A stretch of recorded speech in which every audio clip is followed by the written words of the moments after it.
নবী সাল্লাল্লাহু আলাইহি সাল্লাম আবু তালেবকে কালেমা পড়াবার জন্য কি পরিমাণ কাঁদছে, চেষ্টা করছে। শেষ মুহূর্তে বলছে, চাচা চাচা কালেমাটা পড়েন না চাচা। বলছে না, মানুষের কাছে বেইজ্জতি হব, পড়বো না, মানুষ লজ্জা দিবে। আল্লাহ নবী সাল্লাল্লাহু আলাইহি সাল্লাম বলছে, কানে কানে বলেন, আমি কাউকে শোনাবো না, আমি শুধু হাসরের মাঠে বলবো, মৃত্যু পর্যন্ত চাচা ওয়াদা দিলাম জগৎবাসীকে শোনাবো না আপনি ঈমান আনছিলেন। কানে কানে কন। আবু তালেব বলছে না, কানে কানেও বলবো।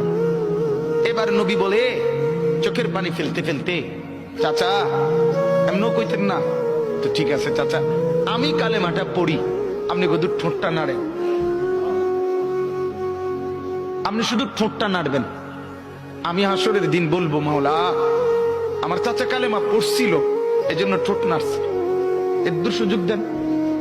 চাচা বলছে না না না, আমি ঠোঁটও নাড়বো না। আল্লাহ নবী তখন অঝরে কাঁদতেছিলেন আর চোখের পানি ফেলে বললেন, চাচা আপনি জাহান্নামের আগুনে জ্বলবেন, আমি সইব কেমন? আবু তালেব নাফরমান তখন কি বলছে জানেন?